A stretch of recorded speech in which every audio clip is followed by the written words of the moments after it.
Hello everyone and welcome back. Got a tidbit of news today regarding House of the Dragon and one of its stars, Emma D'Arcy. Fans on Twitter, and in particular one Twitter account that is called Rhaenyra Targaryen's Lawyer, has claimed that because Emma D'Arcy has not been invited on any talk shows. So, when these shows come out, there's a media roadshow and actors and actresses go on different talk shows and talk about the show.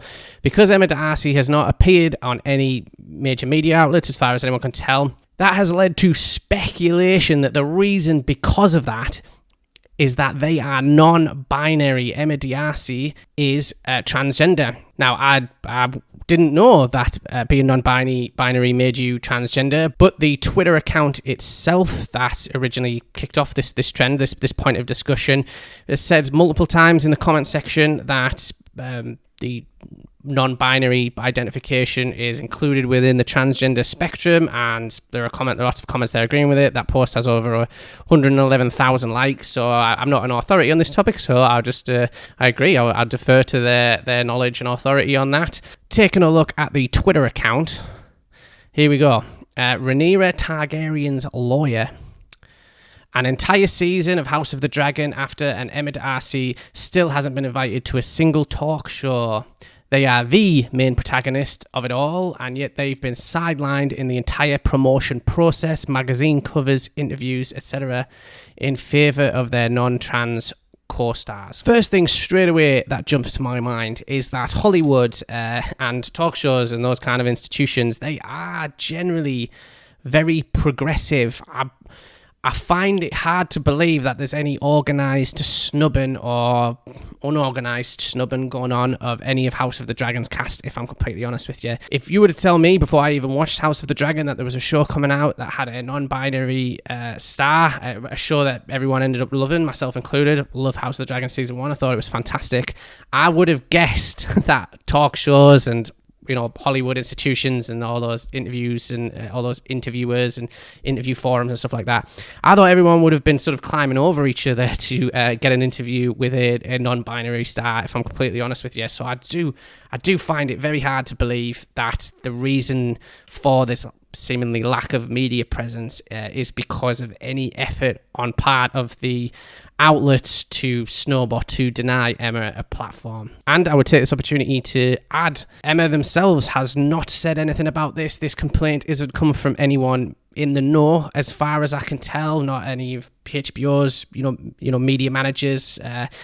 No one from Emma's team has said this. This is just speculation by what seems to be a fan account. But nevertheless, it does have over 111,000 likes. So it is speculation that has picked up some traction. So I think Hollywood's a progressive institution, and I can't see any organised snubbing taking place, if I'm being completely honest. So I would actually just reject this idea that Emma is being snubbed or is being denied in favour of non-trans co-stars. There are many reasons why someone might not want to do one of these media roadshows or might not want to participate in a media roadshow. But with Emma in particular, they may not want to be paraded around, as a non-binary person. Next, there are lots of other reasons why people might not want to do a media roadshow.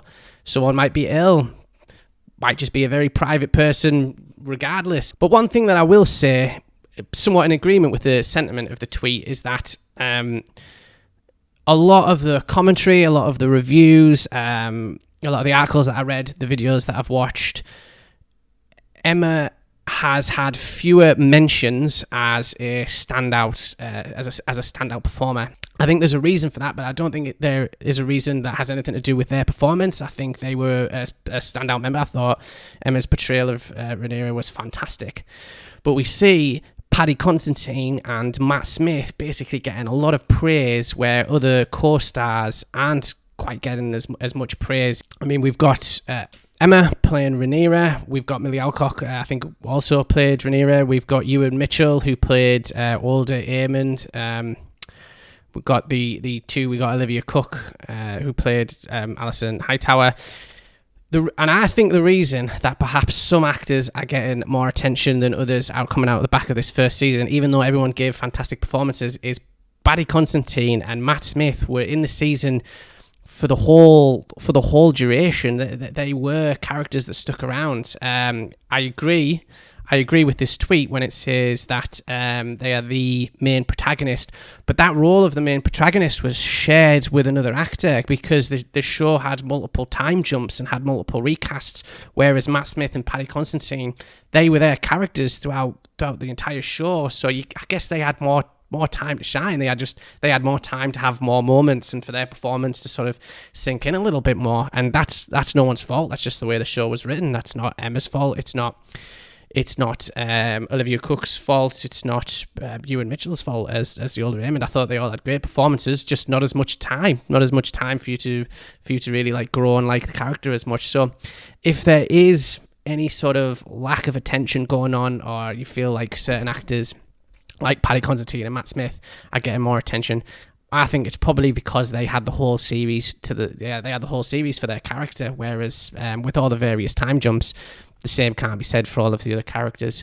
And I don't know if that's filtering down to media attention in general, but if it is, I would say it's not coming from a place of negativity. I think it's just coming from the fact that some characters, some cast members, you only had half the season to watch. You only had half the season's worth of episode to watch them in, and that's why. I think that's why Paddy Considine, for example, is touted as having such a standout performance, because he got given a lot of screen time all throughout.